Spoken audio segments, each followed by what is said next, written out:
이스라엘 민족이 하나님의 징계와 심판으로 바벨론에 포로되어 갔을 때에 하나님께서는 이미 앞으로 70년 후에 해방되리라고 약속을 했지만 그 약속 믿지 못하고 의심하면서 하나님을 원망불평하는 내용이 기록되어 있습니다.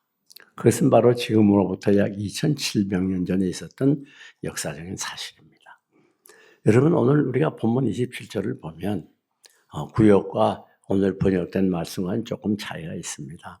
야곱아, 네가 어찌하여 말하며 이스라엘아, 네가 어찌하여 이르기를 하나님께 내 마음의 소원이 다 숨겨지고 또 내 원통함이 하나님께 수리함을 받지 못하였느냐, 그렇게 말하고 있어요. 오늘 본문에는 그 말씀이 내 길이 숨겨졌으며 또 내 성사가 하나님께서 벗어났다, 그렇게 표현하고 있어요. 그러나 같은 말이에요. 이스라엘 민족이 10년, 20년, 30년 계속 기다려도 하나님의 해방의 소식이 없습니다.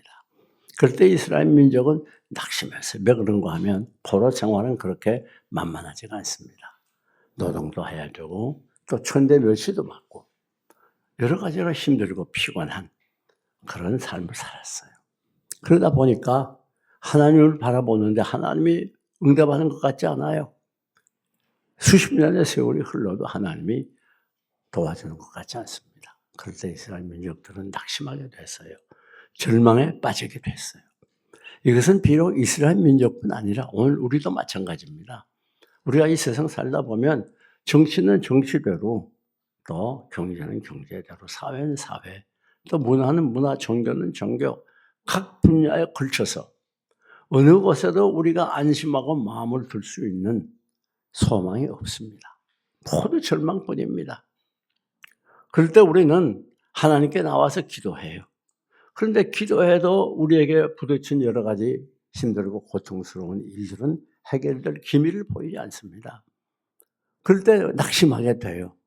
오늘 본문에 있는 대로 하나님이 정말 내 소원을 들어주시나? 왜 하나님이 그렇게 내 길을 막으시는가?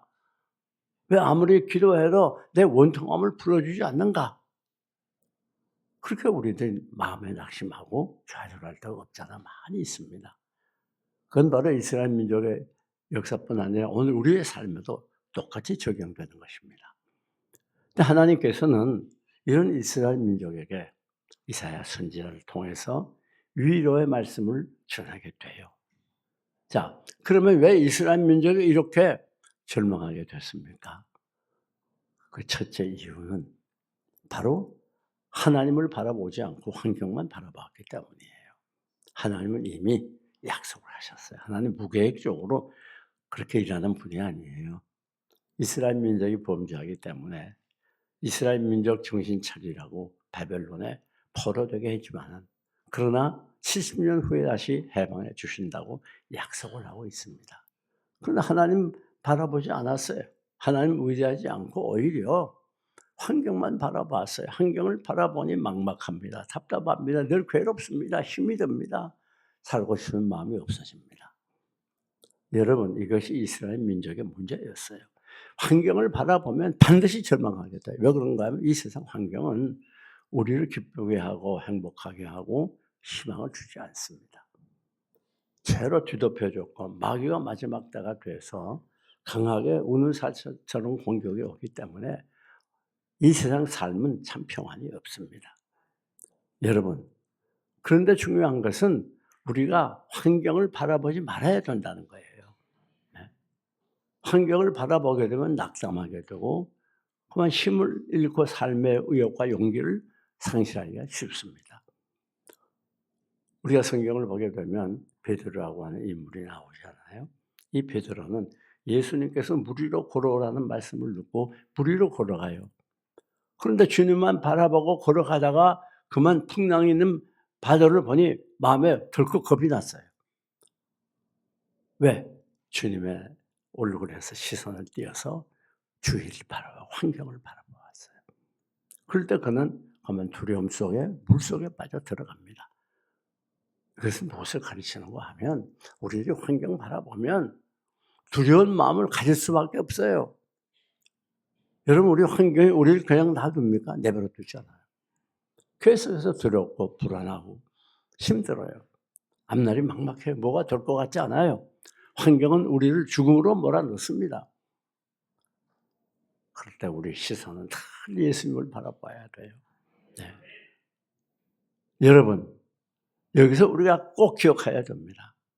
환경에 사로잡히면 하나님 떠나게 되고 환경에 몰입하다 보면 신앙 다 잊어버리게 돼요.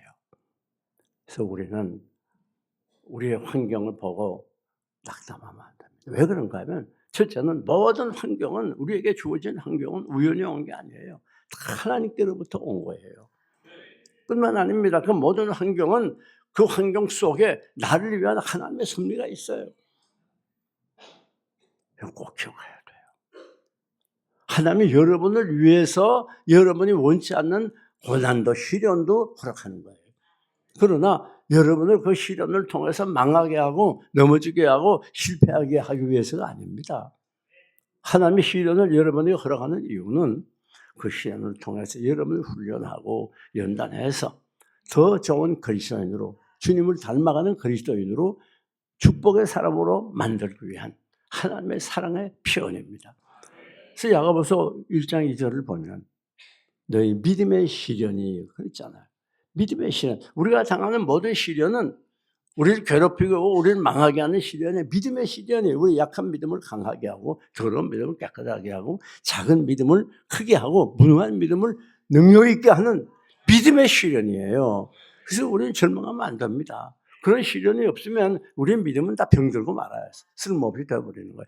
그런 시련 때문에 오늘 여러분이 험한 세상 살면서도 지금까지 믿음 잃어버리지 않고 하나님 찾고 의지하는 거예요. 네. 여러분 환경 속에 여러분을 위한 하나님의 사랑의 섭리가 있다는 거 꼭 잊지 말아야 됩니다. 그런데 어떻게 그걸 압니까? 자 보세요. 하나님 말씀이 보존해 주잖아요. 고린도전서 10장 13절을 보면 사람이 감당할 시험 밖에는 너에게 당한 것이 없나니 오직 하나님은 미쁘사 사람이 감당치 못할 시험 당함을 허락지 아니하시고 시험 당할 즈음에 피할 길을 내사 너희를 능히 감당하게 하시느니라.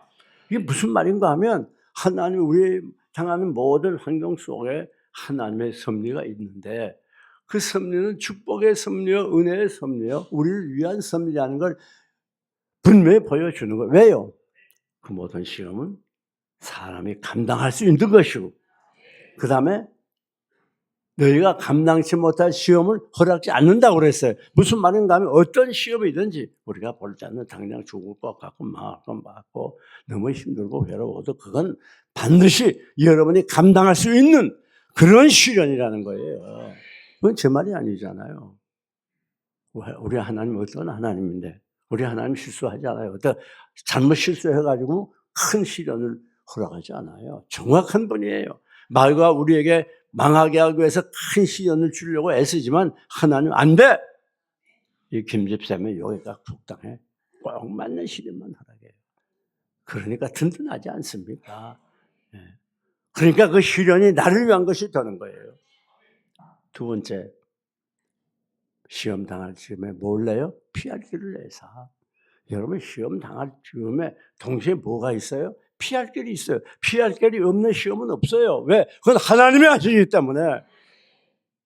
사람은 실수할 수 있어요. 따로 잊어버리고 우리 하나님은 그렇잖아요. 반드시 피할 길을 놔요. 피할 길이 있는데 무슨 걱정입니까? 뿐만 아닙니다. 너희를 능히 감당하게 하시느니라. 감당할 수 있는 은혜도 주고 감당할 수 있는 믿음도 주고 감당할 수 있도록 도울 자도 보내주시고 감당할 수 있도록 필요도 주시고 그래서 여러분들이 그 많은 시련 가운데 오늘까지 살아남고 믿음 지키고 하지 않습니까? 우리가 신앙생활 오늘까지 하는 게 내 힘으로 하는 게 아니에요. 그런데 더 놀라운 거 있어요. 오직 하나님은 미쁘사. 그게 무슨 말입니까? 신실하세요. 이 세 가지 약속 반드시 지켜주시는 거예요. 네. 그러니까 우리는 두려워할 게 없어요. 절망에 빠져 하등의 이유가 없어요. 왜? 그 모든 실행과 역경은 우리 아버지 손에 있고 완전히 책임져 주실 뿐 아니라 우리에게 틀림없는 세 가지 약속을 해주시고 그 약속대로 이루어 주시기 때문입니다.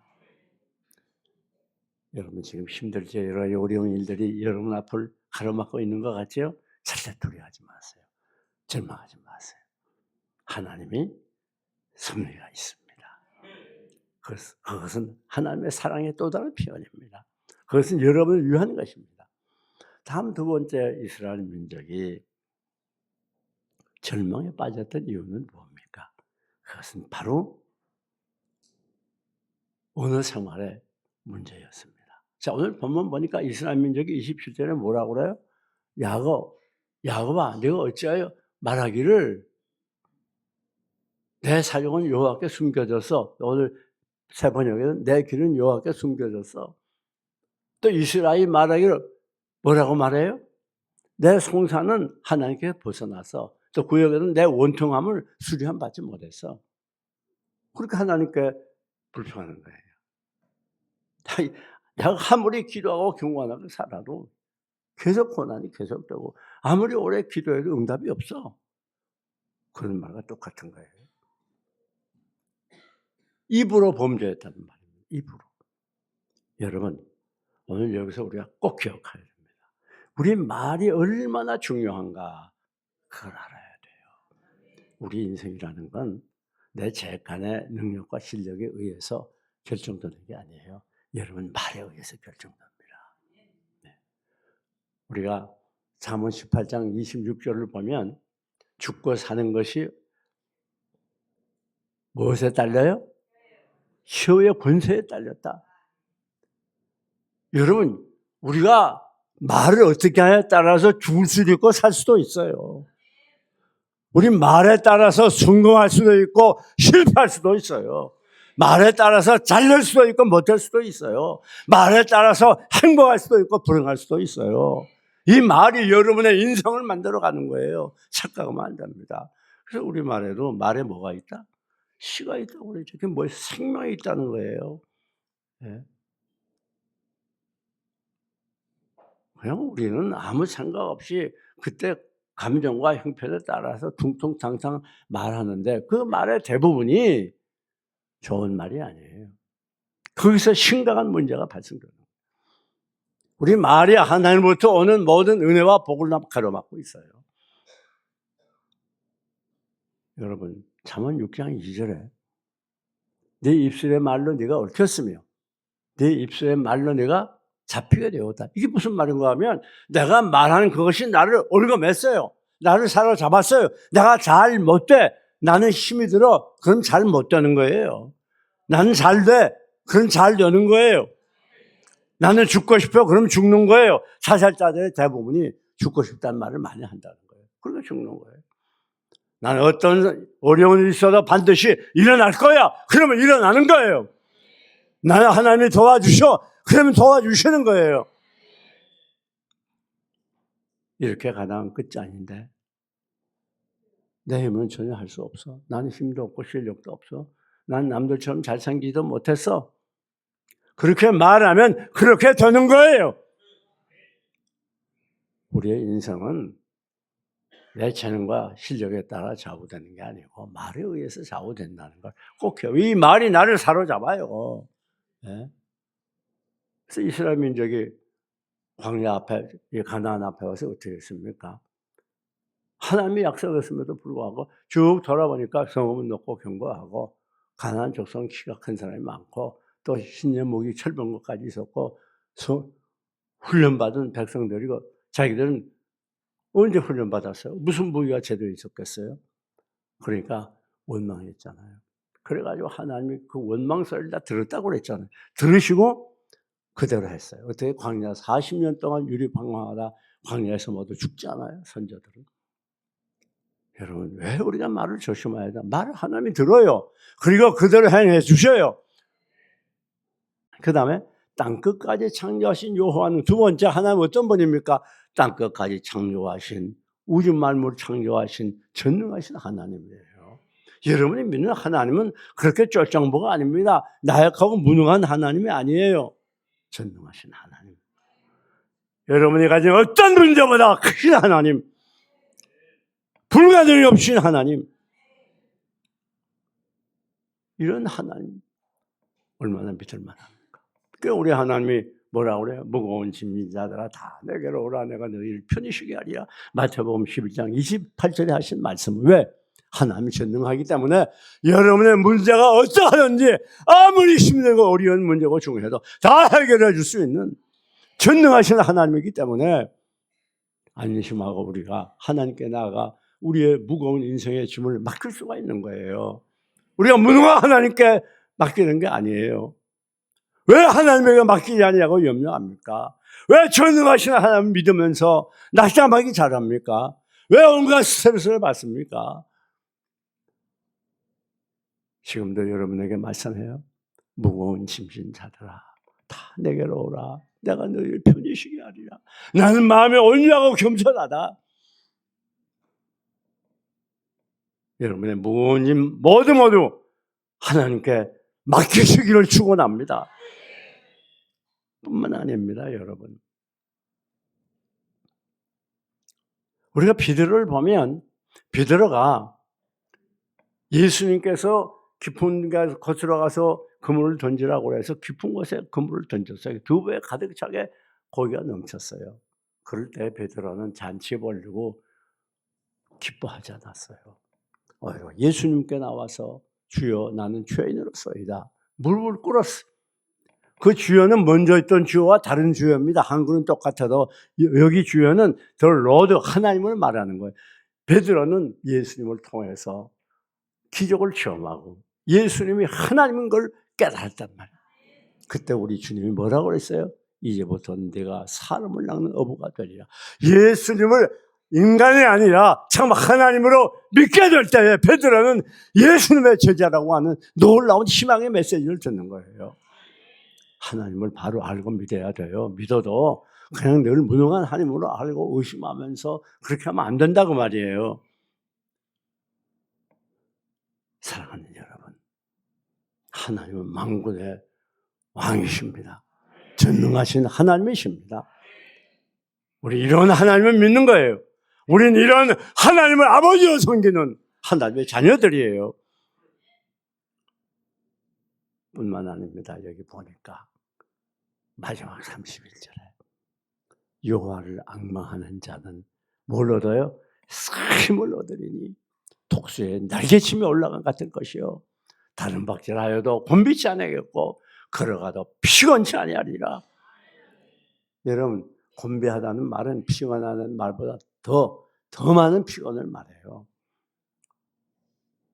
넘어진다는 말은 장애물이 있어서 장애물 때문에 넘어지는 걸 말해요. 쓰러진다는 말 구역에는 자빠진다고 나와 있어요. 그 말은 바로 내가 약해서 넘어지는 걸 말해요. 조류 전문가들의 말에 의하면 독수리나 매나 비둘기나 크기는 차이가 있지만 비슷하다는 거예요. 그런데 독수리가 특별히 다른 점이 뭔가 하면 독수리는 바람이 불고 휘몰아쳐도 날개를 치며 공중을 향하여 올라간다는 거예요. 네. 뿐만 아니라 독수리의 이 눈은 렌즈가 2개래요. 2개. 그래가지고 해가 밝게 비춰도 아무 거침없이 하늘을 향하여 날 수 있다는 거예요. 사랑하는 여러분, 이게 무슨 말입니까? 우리가 어떻게 해야 희망적인 삶을 살 수가 있는가? 여호와를 앙망해야 돼요. 사모해야 돼요. 하나님께 가까이 가야 돼요. 이 세상 것에는 참 소망이 없어요. 아무리 해봐요. 디모데전서 4장 10절을 보면 돈을 사랑하며 일만하게 뿌리가 되나니 돈을 탐하는 자들이 미혹을 받아 믿음에서 떠나 모든 근심으로 자기를 찔렀다고 그랬어요. 여러분, 돈뿐 아닙니다. 쾌락을 사랑하는 자도, 쾌락을 탐하는 자도 미혹을 받아서 믿음에서 떠납니다. 명예를 탐하는 자도 미혹을 받아 믿음에서 떠납니다. 세상 것을 사랑하면 다 미혹을 받아서 믿음에서 떠나게 되고 결과가 뭐예요? 많은 것이 뭐 자기를 찔렀다다 결국 고통 속에 살아가는 거예요. 그것 때문에 세상 것은 다 중독성이 있어요. 거기에 세상 것을 추구하면 결국 멸망에 빠지게 돼요. 오늘 우리는 여호와 하나님을 앙망하고 여호와 하나님을 사랑하고 여호와 하나님을 의지하고 여호와 하나님을 갈수록 사모하는 예수님이 생명이요 모든 것이요 전부인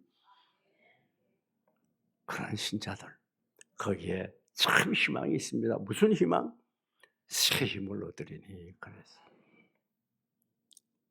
세상 것은 힘이 있어 보여도 다 무너지는 것이고 더 나를 힘들게 하고 고통스럽게 하고 절망에 빠지게 하는 겁니다. 하나님만이 우리의 새 힘을 주시고 이 새 힘을 받을 때 우리는 죄를 이기고 경건하고 깨끗하게 살 수 있습니다. 새 힘을 받을 때 원수까지 사랑할 수 있는 힘을 얻습니다.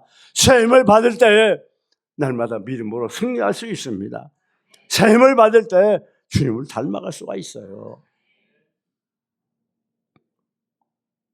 우리 하나님 힘의 원천입니다. 이 세상은 힘으로 구성되어 있습니다. 그러나 오늘 우리는 이 세상의 힘이 아니라 하나님의 새 힘을 날마다 받아서 승리하는 승리자, 행복자가 되어야 됩니다. 다음 어떻게 새 힘을 받으니 독수리의 날개치며 올라간 것 같을 것이요. 이 새 힘을 받으면 특징이 뭔가 하면 올라가게 되는 거예요. 올라가요. 뭐가 올라가요? 은혜가 올라갑니다. 믿음이 올라갑니다. 사랑이 올라갑니다. 거룩이 올라갑니다. 기쁨이 올라갑니다. 감사가 올라갑니다. 우리의 수입이 올라갑니다. 건강이 올라갑니다. 이 세상 모든 게 다 올라가요. 착각하면 안 돼요. 세상 것 때문에 올라가려고 착각하면 안 돼요. 세상 것은 사면 사모할수록 우리로 하여금 떨어지게 하고 내려가게 하고 절망하게 하고 결국은 망하게 하지만 하나님을 사모하면 사랑할수록 올라가게 됩니다. 여러분 어떻게 하기를 원합니까? 하나님을 사모해서 올라가기를 원합니까? 아니면 세상 것을 사모해서 내려가기를 원합니까? 하나님을 사모해서 잘되고 복받기를 원합니까? 세상 것을 사모해서 믿음에서 떠나 근심이 찌르기를 원합니까? 그건 양자 선택입니다. 뿐만 아니라 피곤치 않고 곤비치 않는다고 그랬어요. 세상 모든 것은요 다 우리를 피곤하게 해요. 사람들이 뭐 요즘 놀러 가고 무슨 여행 가고 외국도 자주 나가고 그러지만요 그거 하면 피곤하잖아요. 결국은 외국 나가면요 이틀 머리 안 와서 집 생각나요. 여러분 세상에 좋은 것들 다 피곤하게 하는 거예요. 운동도 뭐 골프 치고 열심히 하지만 그게 다 피곤해요. 나중에는 그렇잖아요. 피곤치 않고 샘을 얻어서 날마다 올라가고 또 올라갈 수 있는 것 하나님을 사모하는 것입니다. 거기엔 많이 길이 있고 생명이 있는 거고 빛이 있어요. 사랑하는 여러분 이제 말씀을 마칩니다. 우리 이제부터